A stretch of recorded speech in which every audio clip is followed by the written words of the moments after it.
Hello everyone, welcome to my channel interdimensional spirituality. कैसे हो आप लोग? नमस्ते, मेरा नाम योगिनी है और मैं इंडिया से हूँ। I welcome you all in the love and light of divine. अगर आप मेरे चैनल पे न्यू हो और आपको मेरी वीडियोस अच्छी लगे तो please like, share and subscribe. और मैंने आप सब लोगों की सुविधा के लिए प्लेलिस्ट बना दी है, तो प्लीज़ उसे चेक ज़रूर करें। तो आज ट्विन फ्लेम सीरीज़ को आगे बढ़ाते हैं और आज का मेरा टॉपिक है मैट्रिक्स और स्पिरिचुअल ट्विन फ्लेम क्या होते हैं। ट्विन फ्लेम डायनामिक्स में एक ट्विन फ्लेम स्पिरिचुअल होता है और दूसरा twin flame matrix twin flame होता है।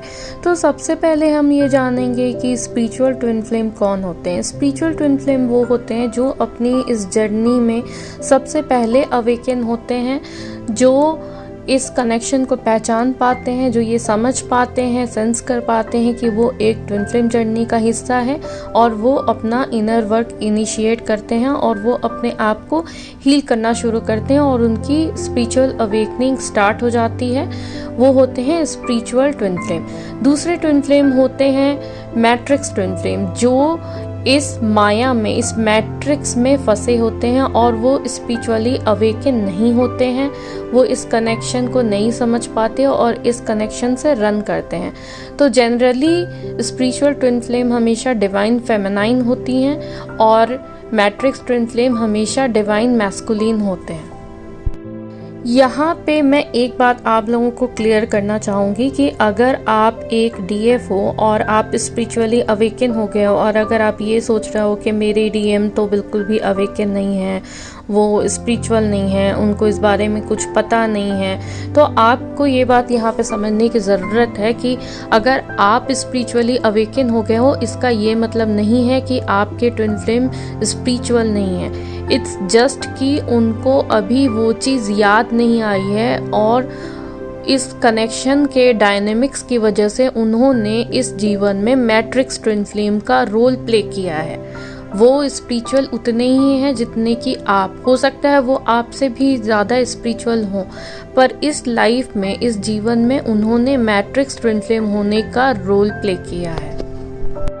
और ऐसा रोल प्ले करने के पीछे एक बहुत बड़ा रीज़न है। ये जो ट्विन फ्लेम डायनेमिक्स है, एक रनर और चेजर, एक मैट्रिक्स और एक स्पिरिचुअल, ये ऐसे ही नहीं बनाया गया है। इसके पीछे रीज़न है कि आप पहले स्पिरिचुअली अवेकन होंगे, जो डीएफ है वो स्पिरिचुअली अवेकन होंगी, वो अपना इनर वर्क करेंगी, वो स्पिरिचुअल पाथ पे चलेंगी। और जो डीएम होते हैं वो मैट्रिक्स में फंसे रहेंगे, मैट्रिक्स इस माया, इस 3D वर्ल्ड में फंसे रहेंगे।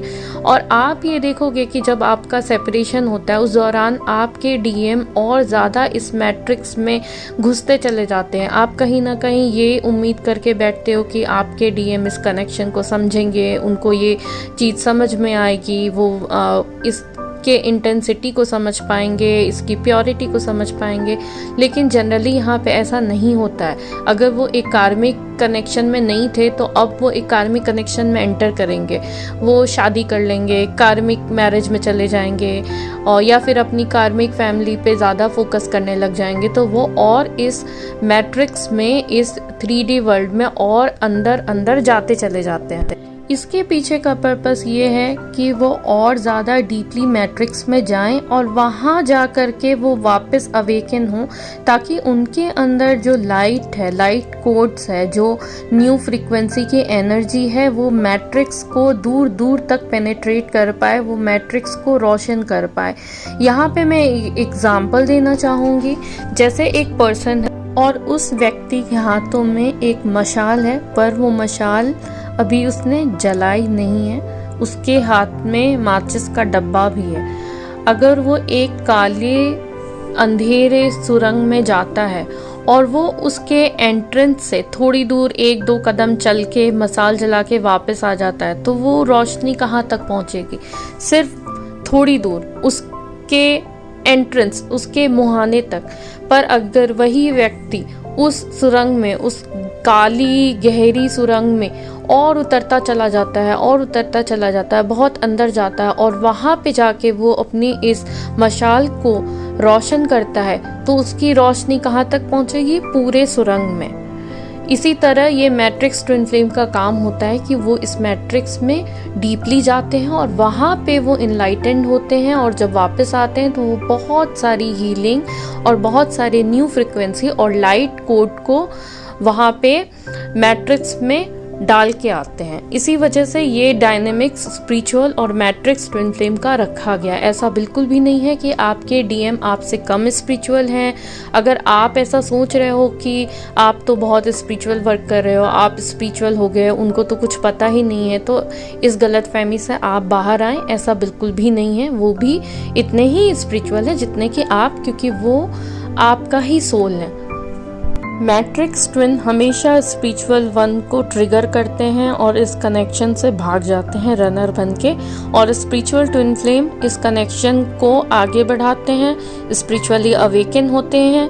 और जब उस जर्नी में स्पिरिचुअल ट्विन फ्लेम काफ़ी आगे बढ़ जाते हैं, तब उनके जो डीएम हैं, उनके जो मैट्रिक्स ट्विन फ्लेम हैं, वो अवेकन होना शुरू होते हैं। ये डायनेमिक्स इसी वजह से रखा गया है और ज़्यादातर ट्विन फ्लेम इसी डायनेमिक्स को फॉलो करते हैं। ये डिवाइन द्वारा डिज़ाइन किया गया है, पर कुछ केसेस में ऐसा हो सकता है कि दोनों ही स्पिरिचुअल हों।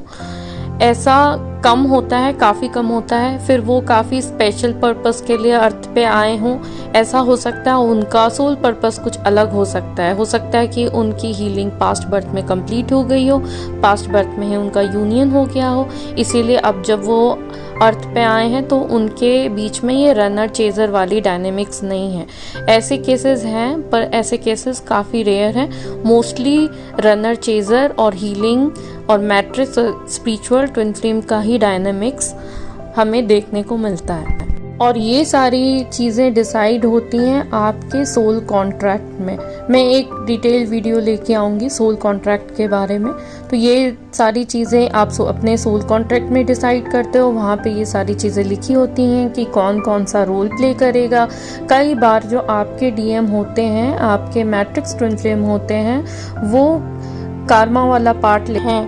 आपने तो स्पिरिचुअल पाथ चूज़ किया है, पर आपके मैट्रिक्स ट्विन फ्लेम ने कार्मिक वाला लेसन लिया है और वो कार्मा पे ऑफ करके अपनी जर्नी को आगे बढ़ा रहे हैं। तो आप प्लीज़ उनके प्रति थोड़ा कंपैशन दिखाएं। आप ये ना सोचें कि आपको तो इनर वर्क करना पड़ता है पर उनको कुछ नहीं करना पड़ता है। आप तो गॉड से कनेक्टेड हो जाते हो, आपको स्पिरिचुअल गाइडेंस मिलती है, पर मैट्रिक्स ट्विन फ्लेम को उस समय कोई गाइडेंस नहीं मिलती है। उनको उस सफरिंग के थ्रू अपने पैटर्न्स और अपनी चीज़ें रिलीज़ करनी पड़ती हैं। तो आपको उनके लिए थोड़ा कंपैशन दिखाना चाहिए। तो आशा करती हूँ कि आपको मेरा आज का ये वीडियो अच्छा लगा हो। अगर आपको अच्छा लगा हो तो please like, share and comment ज़रूर करना। मिलते हैं नेक्स्ट वीडियो में कल। बाय।